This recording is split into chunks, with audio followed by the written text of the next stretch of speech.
년도에 삼남연회의 통영이라는 곳으로 처음 그 섬으로 담임 목회를 가서 이제 그 사역을 계속 하다가 또 2009년에는 이제 미국을 가게 됐습니다. 그래서 LA에서 11년 동안 그 담임 목회를 하고 이제 공부도 하면서 학위를 마치고 2020년에 들어와서 이제 23년이죠. 올해 이제 여기 나래교회로 부임을 하게 됐습니다. 그래서 다시 고향으로 돌아오게 된 느낌이에요. 그래서 이제 전 신학교 때부터 웨슬리에 대해서 관심을 갖고 지금까지 계속 이제 연구하고 있는데 올해가 그 웨슬리 회심 285주년입니다.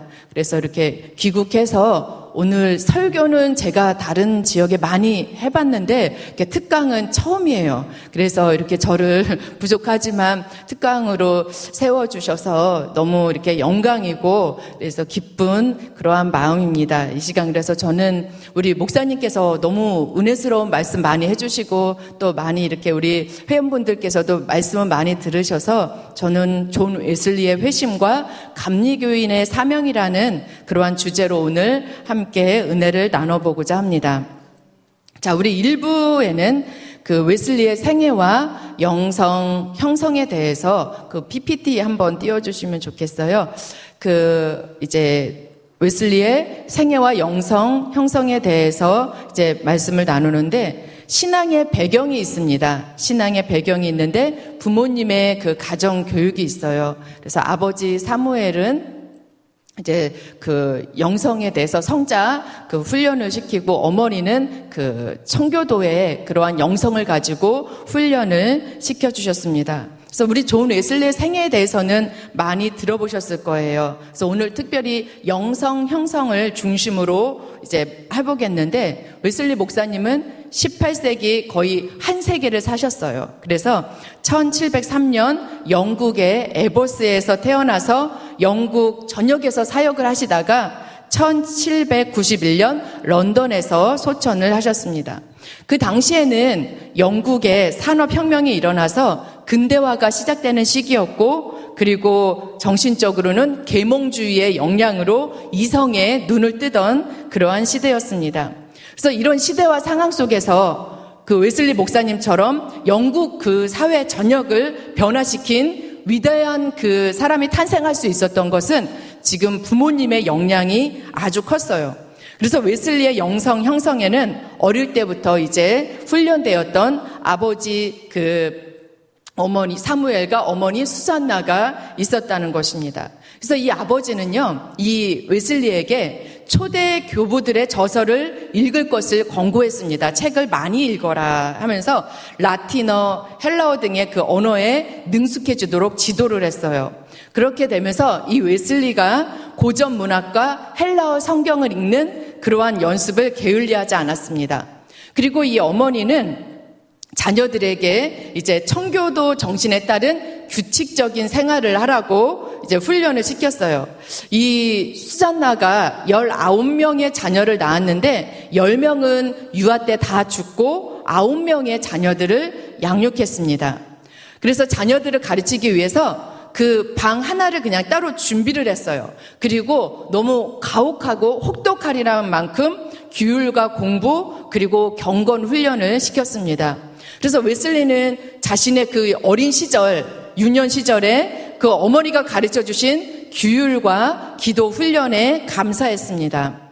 그런 가운데서 우리의 자녀들을 보세요. 요즘에는요, MZ세대라고 그러잖아요. 요즘은 시대적으로 4차 혁명 시대라고 그래요. 그래서 AI가 옷도 그냥 딱 이거 입으라고 그러고 여러 가지 지금 많은 산업 시대가 되었잖아요. 그래서 참 교육하는 것이 쉽지가 않아요. 그래서 학교 선생님이나 또 주일학교 선생님들도 우리 회원분들 때는 말을 잘 들었잖아요. 근데 요즘에는 참 이런 부분들이 어려운 경우도 많이 있었어요. 그래서 그 당시에 이제 이러한 가정교육의 훈련을 받고 자랐다고 그럽니다.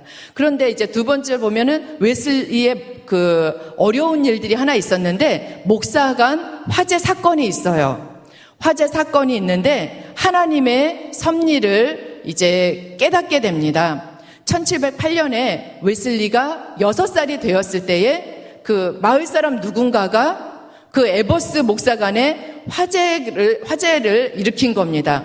다행히 선한 사람들 도움으로 이제 그 웨슬리가 거기에서 극적으로 구출이 되었습니다. 그래서 어머니는 불에서 꺼낸 그슬린 나무가 아니냐라는 그런 말씀을 스가랴 3장 2절의 말씀을 떠올리면서 웨슬리가 장차 하나님의 큰 사역을 감당할 것이라는 하나님의 섭리를 이제 알게 되었다는 것이죠. 그 다음에 이 성장하면서 세 번째로는 그 금욕적인 학창 시절과 옥스퍼드 메소디스트라는 것이죠. 거기에 이제 그 속회의 태동이 일어납니다. 홀리 클럽이 일어나는 건데, 이제 웨슬리가 1714년에 10살이 됐어요. 10살이 되고 그러면 우리는 8살에 학교 들어가잖아요. 근데 이 런던 차터 하우스 학교로 보내졌습니다. 그렇게 되면서 학창 시절이 시작됐어요. 그리고 1720년에 옥스퍼드 크라이스트 처치라는 곳에 입학을 하게 돼요. 그리고 어머니의 권유를 받아들여서 이제 성직자가 되기로 결심을 하고 1725년에 목사 안수를 받게 됩니다. 근데 이 웨슬리가 책을 많이 읽었다고 그랬잖아요. 우리도 이렇게 책을 읽으면서 특별히 기억에 남는 그러한 사람들이 위인이 있어요. 우리 회원분들께서는 예전에 학창 시절에 읽었던 위인전 중에서 혹시 기억에 떠오르는 그러한 인물이 있나요? 혹시 이렇게 말씀해 주실 분 계실까요? 네. 누가 있을까요? 위인. 나는 이렇게 읽었는데 이 사람이 참 기억에 남아요. 그리고 참 감동받았습니다. 그런 책 있으실까요? 그런 위인이? 네, 이 웨슬리는요 3명이 있었는데 1725년에 제레미 테일러, 이 화면에 보시면 제레미 테일러의 거룩한 삶과 죽음의 규칙과 연습이 있습니다. 이 연습을 통해서 이제 의도의 순수성에 관련해서 영향을 받았어요. 그리고 두 번째로는 1726년에 토마스 아킨푸스의, 우리도 잘 아는 책이죠, 그리스도를 본받아, 이거를 또 읽었습니다. 그러면서 의도의 단순성과 감정의 순수성은 영혼의 두 날개라는 것을 깨닫게 되죠. 그리고 세 번째 인물은 1728년에 윌리엄 로우라는 그 사람의 그리스도의 완전과 그리고 중대한 소명이라는 그 책을 읽고 깨달았습니다. 그렇게 되면서 이 반쪽짜리 그리스도인이 되는 것은 불가능함을 알고 자신의 삶을 온전히 하나님께 바치기로 결심하죠. 그래서 이 모든 것들은 웨슬리에게 있어서 영적 도서는 그 웨슬리의 영성을 형성하는데 중요한 요인이 되었다는 것입니다.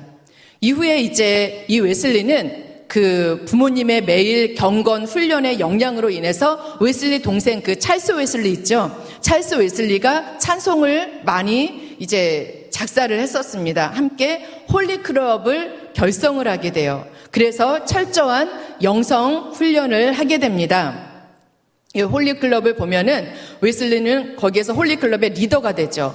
그리고 그 옥스퍼드에서 어떤 거요? 고전 연구, 성경 읽기, 성만찬, 기도, 그리고 사회적 성화 실천을 하면서 규칙주의자라는 그러한 별명을 얻게 되고, 이 규칙주의자라고 얻은 별명을 통하여서 감리교회의 이름이 탄생을 하게 됩니다. 그래서 우리는 감리교회의 후예가 되었어요. 그래서 그 웨슬리의 후예들은 이러한 웨슬리 정신을 이어받아서 철저히 영성 훈련을 해야 된다는 것입니다. 그래서 이러한 이제 홀리클럽의 탄생을 이어서 이제 웨슬리가 조지아의 선교를 떠나게 됩니다. 그런데 선교를 가서 시련을 겪게 돼요. 그리고 갈등이 생기고 그곳에서 도전을 받습니다.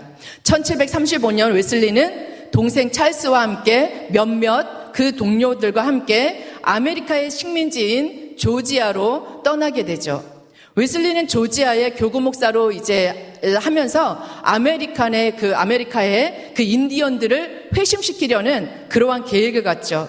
근데 우리도 모든 것이 아까 뭐 설교하실 때도 그런데 다 생각대로 뜻대로 되지는 않아요. 그래서 좀 가면은 이 선교지에서 와, 내가 뭐 역사를 이룰 것 같고 잘할 수 있을 거라고 생각을 했는데 여러 가지 문제가 발생을 한 겁니다. 그래서 찰스 웨슬리는 6개월 만에, 웨슬리는 1년 1개월 만에 도망치듯 다시 영국으로 돌아오게 되죠. 자, 그래서 여기까지는 1부고요. 2부는 이제 존 웨슬리의 회심입니다. 존 웨슬리의 회심의 의미가 있는데 그 웨슬리의 회심의 의미는 구원의 확신이에요.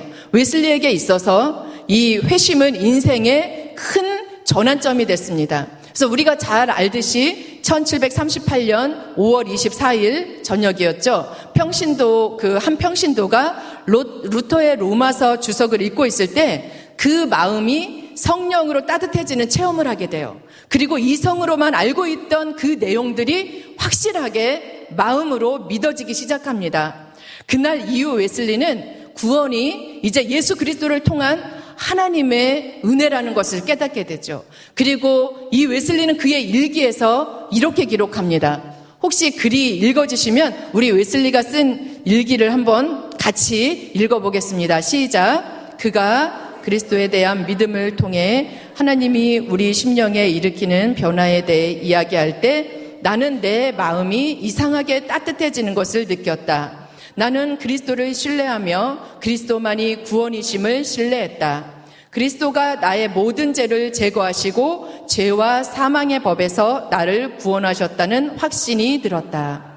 그래서 1738년 5월 24일 올더스케이트 이 회심은 그 그리스도 구속의 체험이 되었고 앞으로도 그리스도가 함께 일하게 계시다는 그러한 확신을 얻게 된 것입니다. 그래서 이 웨슬리는 이제 조지 휘필드의 그 야외 설교 제안을 기도하면서 받아들이게 됐어요. 그리고 복음 전도에 대해 박해에서도 어떠한 어려움도 이겨낼 수 있는 내적 담대함이 생겼습니다. 그래서 우리 여선교회 회원들께서도 우리가 받은 이 구속의 체험을 통하여서 우리 담대하게 어떤 상황이든 복음을 외치고 승리하는 그러한 귀한 시간들이 되었으면 좋겠습니다. 그리고 나서 이 웨슬리에게 중요한 것은 무엇이냐 하면 기도였어요. 우리 늘 기도의 힘으로 살아가잖아요. 저도 마찬가지입니다. 늘 설교할 때나 저도 이제 음악을 했어요. 그래서 예전에 찬양 사역도 하고 그랬는데 오늘 특강을 할 때도 마찬가지고 늘 자신이 없어요. 그리고 앉아 있을 때마다 굉장히 심장이 많이 두근거려요. 그렇지만 이 감당할 수 있는 것은 바로 기도의 힘이었죠. 그래서 우리 그 웨슬리도 이 기도를 통해서 하나님과의 인격적인 그 만남을 갖게 됩니다. 한번 보여주시면 기도의 중요성은 하나님과의 인격적인 만남이고 가장 중요한 은혜의 수단이 돼요. 여기 보면은 사진이 이게 웨슬리의 기도실이에요. 파워룸이라고 그러죠.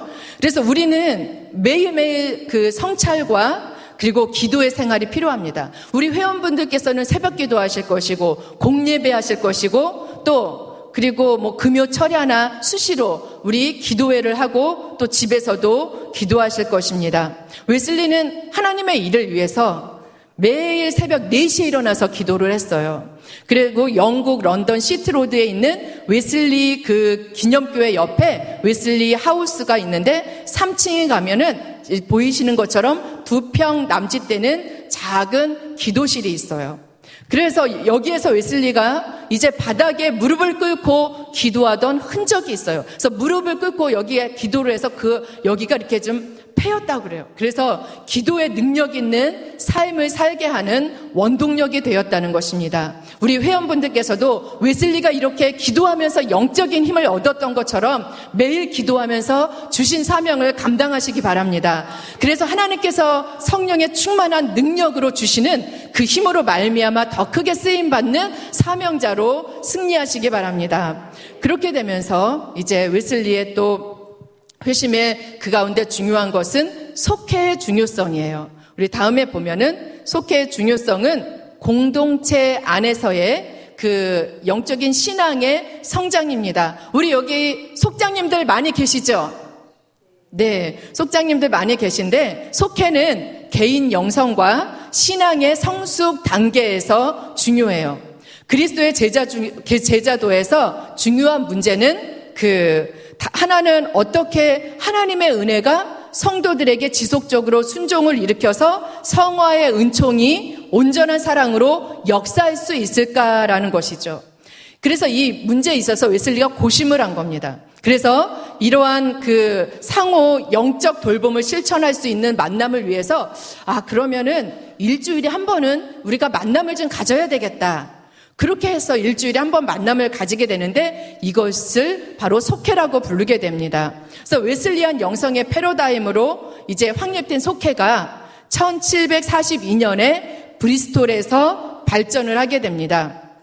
속회는 감리교회의 가장 핵심적인 교육 단위가 되었어요. 그리고 오늘날 소그룹 운동으로 발전하게 됩니다. 속회의 근거가 되는 성경 구절이 있는데 우리 야고보서 5장 16절 다 같이 한번 읽어보겠습니다. 시작. 너희 죄를 서로 고하며 병 낫기를 위하여 서로 기도하라.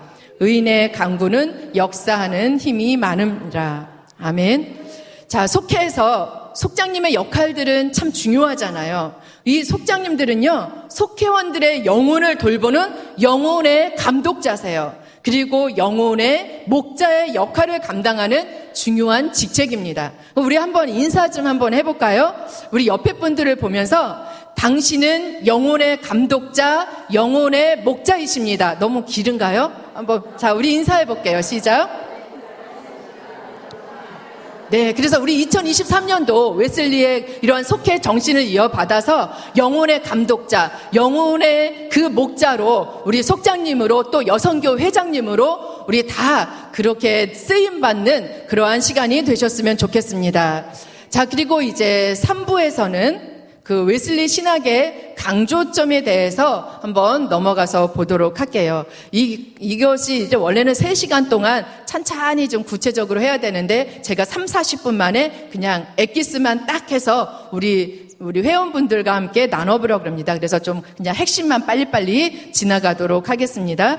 자, 웨슬리 신학의 3가지가 있는데 중요한 것은 바로 선행 은혜, 칭의의 은혜, 성화의 은혜입니다. 그럼 우리 첫 번째로 볼게요. 선행 은혜는 모든 사람은 구원받을 수 있다라는 것이죠. 자, 우리 디모데전서 2장 4절 읽겠습니다. 시작. 하나님은 모든 사람이 구원을 받으며 진리를 아는 데에 이르기를 원하시느니라. 아멘. 자, 그러면 선행 은혜가 무엇일까라는 거예요. 선행 은혜라는 것은 우리가 죄로 가득 차 있어요. 그리고 우리 스스로 구원에 이를 수 없다는 무능함을 깨닫게 해주시는 것, 하나님의 은혜입니다. 하나님은 모든 사람이 구원받기를 원하세요. 선행 은혜에는 우리를 구원에 이르게 하는 회개로 이끄는 조력자 역할을 한다는 것입니다. 여기에서 유명한 웨슬리 신학의 책을 쓰신 케네스 콜린스라는 그러한 분이 계세요. 그래서 이분도 신학에 대해서 아주 구체적인 책을 쓰셨고, 저는 미국에서 돌슨 교수님이 계신데 이분이 아주 웨슬리의 영성학자셔요. 그래서 이분에게 좀 배운 적이 있습니다. 근데 이분은 선행 은총에 대해서 이렇게 말하는데, 구원과 함께 그리스도의 영적 성장을 이끌어내는 긍정적이고 건설적인 역할을 한다라고 말해요. 그래서 웨슬리가 선행 은총을 말할 때 그 강조점은 인간의 협력자의 역할에 있는 것이 아니라 인간의 구원이 하나님의 은혜에서 시작된다라는 것, 여기서 말하는 것에 중점을 두고 있습니다. 자, 그리고 두 번째는 칭의의 은혜예요. 자, 칭의의 은혜를 보면은 칭의의 은혜는 무엇일까요? 바로 그리스도의 공로를 의지해야 되는 거죠. 에베소서 1장 7절 다 같이 읽어보겠습니다. 시작. 우리 주 예수 그리스도의 하나님, 영광의 하나님께서 지혜와 계시의 영을 너희에게 주사 하나님을 알게 하시고. 아멘. 이 웨슬리에게 있어서 이 칭의라는 것은 아주 단순하게 죄 용서, 즉 우리가 과거에 지은 죄의 용서를 말하는 거예요. 우리의 죄가 이제 예수님이 우리 십자가의 죽으심으로 말미암아서 예수님에게 전가가 되잖아요. 그분은 우리의 구세주가 되시는 것을 말하는 것이고, 우리는 예수님의 공로를 의지해야 된다는 것입니다. 다시 말해서 복된 소식을 받아들임으로써 그분께서 나의 그 모든 죄를 용서하셨다는 것을 신뢰하는 순간 하나님의 자녀로서의 신분이 회복된다는 것이에요. 그래서 이 칭의는 바로 하나님과 나와의 관계의 변화라는 것입니다. 그래서 이 웨슬리는 그 칭의와 중생을 이제 밀접하게 연결을 다 시켜주고 있어요. 웨슬리는 회심 후에 이제 거룩한 영성을 종교적인 칭의와 영성과 이렇게 연결시켜서 종합을 하게 됩니다. 자, 그리고 이제 세 번째로는 웨슬리 신학의 강조점의 세 번째는 바로 성화의 은혜입니다. 성화의 은혜는 우리가 신앙의 목표를 향해서 나아가게 되는 거예요. 에베소서 4장 13절 다 같이 읽겠습니다. 시작. 우리가 다 하나님의 아들을 믿는 것과 아는 일에 하나가 되어 온전한 사람을 이루어 그리스도의 장성한 분량이 충만한 데까지 이르리니. 아멘. 자, 성화는 그리스도의 완전, 또 완전한 사랑, 순결한 사랑이에요. 성화는 우리 감리교인에게 있어서 중요한 신앙의 목표입니다. 웨슬리 영성의 핵심은 어떤 거냐면 성화와 그리스도인의 완전이라고 할 수가 있어요. 이것만 우리 기억하셔도 될 것 같아요. 자, 웨슬리의 영성의 핵심은 성화 그리고 그리스도인의 완전, 이 두 가지입니다.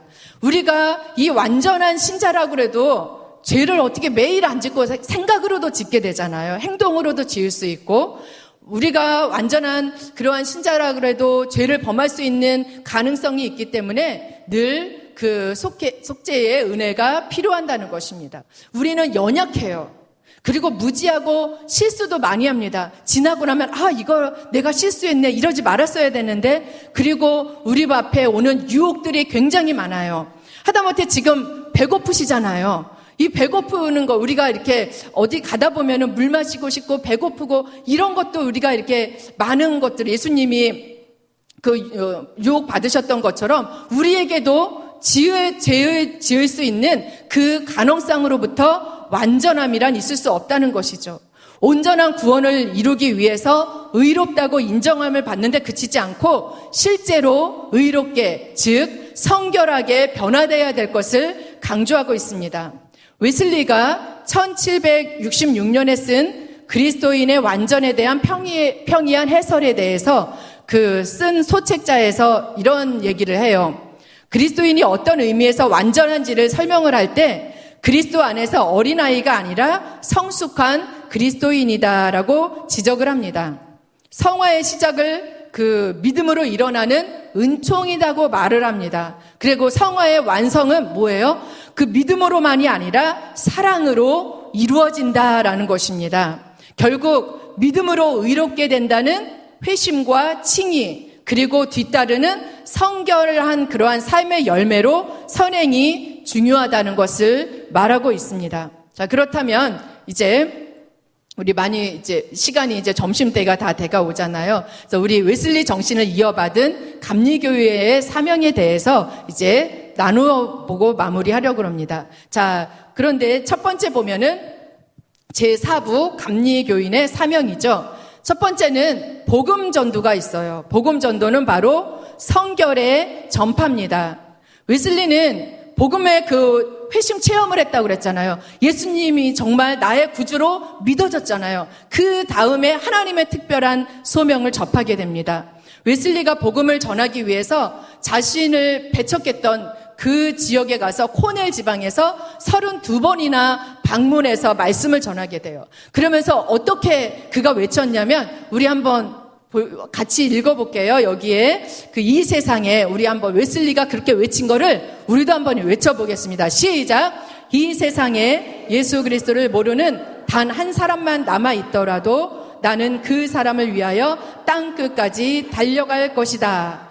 자, 이렇게 말하면서 5,000마일이나 되는 그 지역들을요, 말을 타고 다녔대요. 우리는 뭐 이렇게 자동차라도 있고 걷고 그러잖아요. 저도 이제 영국의 그 땅끝 마을까지 가봤어요. 뭐 이런 지역, 광활한 지역 다 가봤는데, 런던, 브리스톨을 시작해서 스코틀랜드, 아일랜드까지 다 다니면서 설교를 했던 열정이 있어요. 우리처럼 마이크가 있었겠어요? 뭐 이런 데가 있나요? 야외에서 천막 치고 했습니다. 들에서 외쳤어요. 그렇게 되면서 땅끝까지 가는데 광활한 대지 그 자체였어요. 근데 이 웨슬리 목사님은 옥스퍼드의 아주 엘리트였어요. 그런데도 자신이 그 지역의 복음 사역을 위해서 다 헌신을 하면서 다녔다는 것입니다.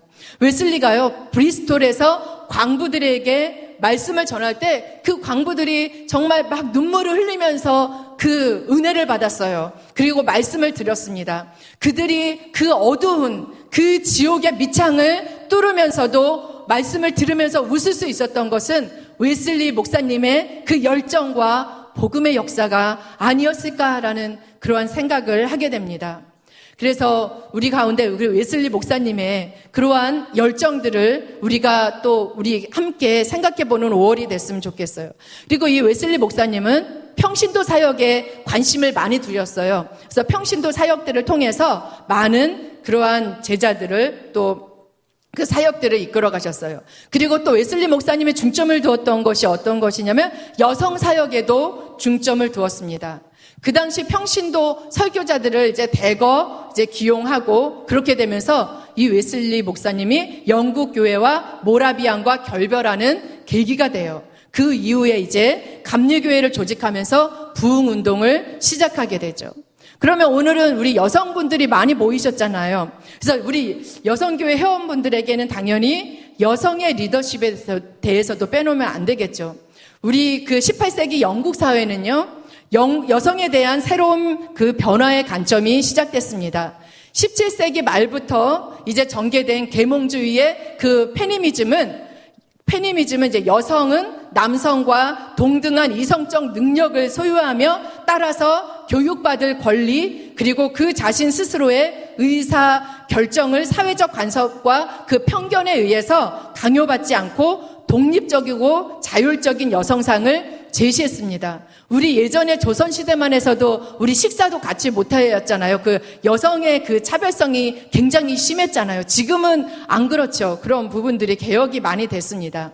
그리고 초기 사회와 계층의 지도자들이 다 여성이었어요. 그리고 이제 질 코트는 그 리더십에 대해서 이러한 말을 했습니다. 그 가운데 제가 한번 읽어드릴게요. 웨슬리가 일찍이 여성들에게 재능을 기여하는 몇 가지 요소를 확인하게 됐을 때 그 웨슬리가 여성들에게 그렇게 리더십을 발휘할 수 있었던 것은 어떤 영향이었겠어요? 처음 그 인트로에서 제가 소개했었죠. 거기에 그의 어머니가 있었습니다. 철저하게 혹독하게 영성 훈련을 시켰던 그의 어머니의 청교도적인 유산 상속이죠. 그리고 초대 교회 실제에 대한 그의 재발견입니다. 그리고 나서 모라비안들과의 우정이라고 말할 수 있죠. 그 운동은 이제 영적, 사회적 해방을 하나로 합친 것이고 웨슬리 시대의 여성들에게 확장된 리더십들은 결코 평범한 것이 아니었다는 것이죠. 교회에도 여성의 리더십을 보면 여성교회가 일을 많이 해요. 그 움직임들이 많이 식당, 봉사 이런 교회에서 여러 가지 여성교회 활동들이 굉장히 큽니다. 그리고 또 하나님의 구체적인 사랑을 실천하는 봉사와 선교 활동을 많이 하게 되죠. 그리고 또 각 교회에서 담임 목사님과 성도들을 정말 섬기는 그러한 모습을 보게 됩니다. 그래서 우리 여자는 약하지만 어머니는 강하다라고 그러잖아요. 그래서 우리 여성들의 역할, 교회 사역 내에서도 귀한 사역과 사명들이 아주 크다는 것입니다. 그리고 나서 두 번째는 이제 은혜의 수단인데요. 은혜의 수단은 실천입니다.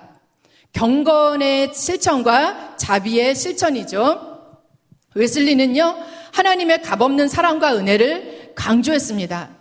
그 자신이 하나님께 받은 은혜를 가지고 기도하면서 세상으로 나가요. 복음도 전하지만 경건과 자비를 실천하고 사회와 교육 모든 개혁을 추진해요. 이거는 어디에서 시작됐어 그랬죠? 아까 홀리클럽 그 당시에서도 거기에 그 그런 사역들이 시작됐다고 그랬는데 그것들이 이제 이후에도 이루어져 나가는 것입니다. 웨슬리 설교 43번에 보면은 성서적 구원의 길에서 보면 성서적 구원의 길을 이렇게 말을 하고 있습니다. 혹시 화면에 나오면 같이 읽어보겠습니다. 시작. 기도 금식으로 경건 생활을 실천하고 아울러 배고픈 사람과 나그네를 대접하고 아픈 이들을 방문하고 낙심에 빠진 사람들을 돌보며 자비를 실천하면서 완전 성화로 나아가라.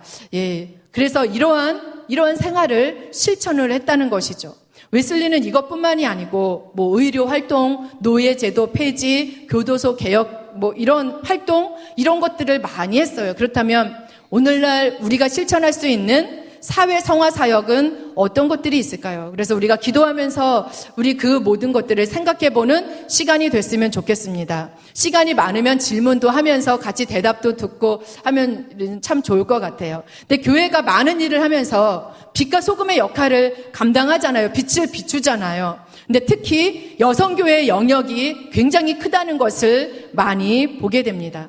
그리고 세 번째로는 이제 메소디스트의 정체성이에요. 세 번째, 그 웨슬리의 유산이죠.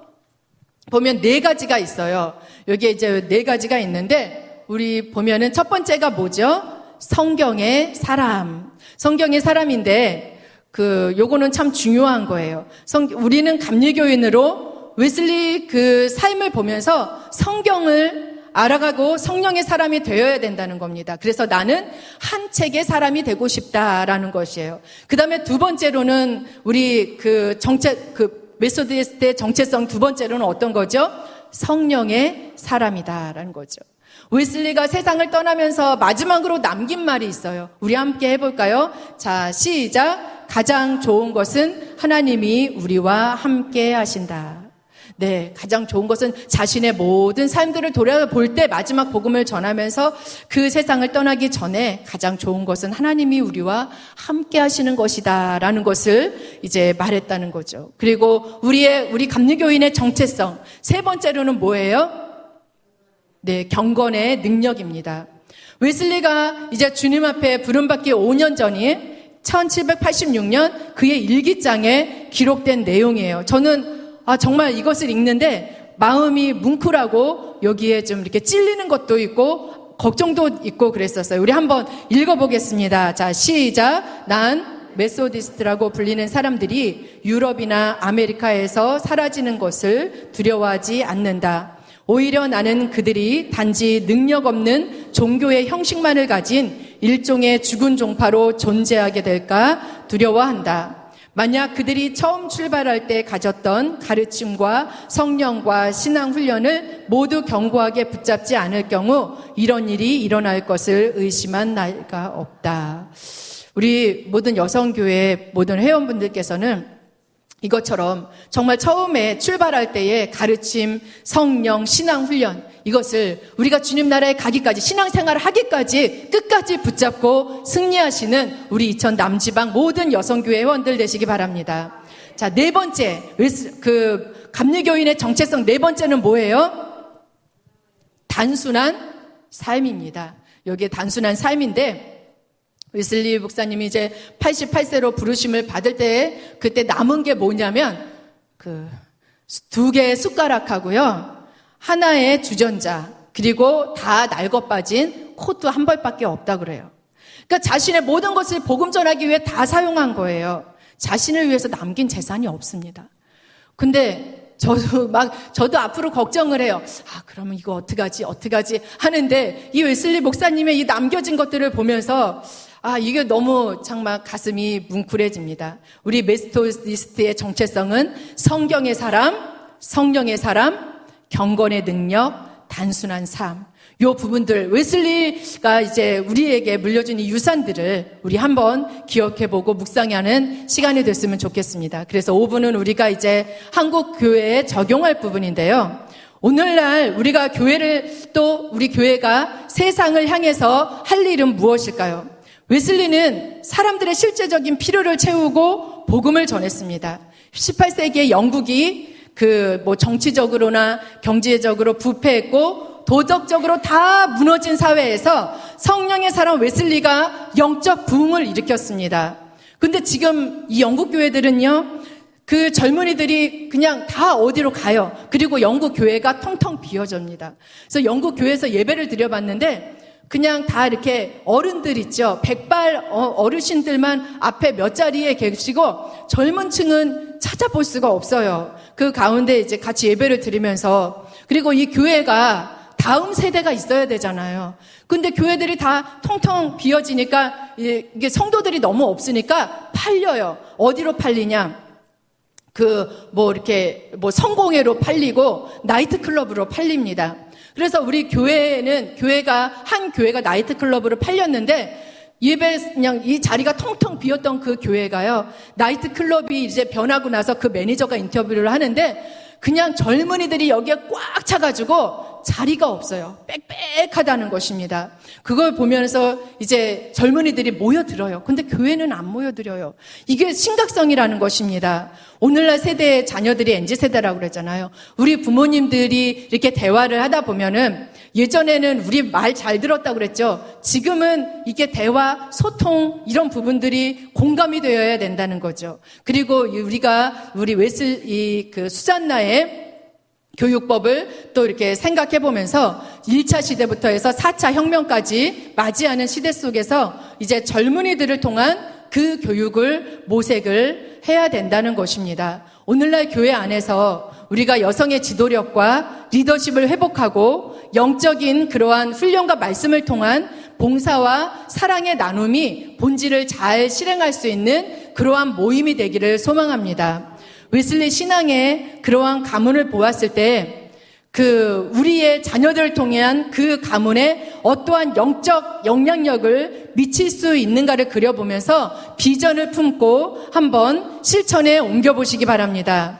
우리 여성교회 회원들의 가정이 이 웨슬리의 가정처럼 믿음의 명가가 되기를 원합니다. 이러한 꿈을 갖고 기도하시기 바랍니다.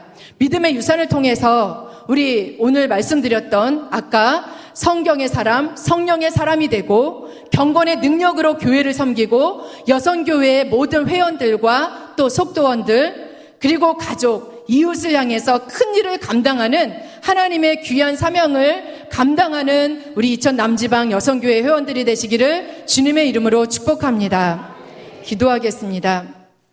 하나님, 18세기 영국이 어둡고 부패했지만 하나님이 존 웨슬리 목사님을 통해서 영적 개혁을 일으켰었습니다. 그렇다면 이 시간 우리에게도 은혜를 주사 은혜의 복음을 증거하며 은혜의 빛을 드러내며 살아가는 우리의 삶이 되게 하여 주시옵소서.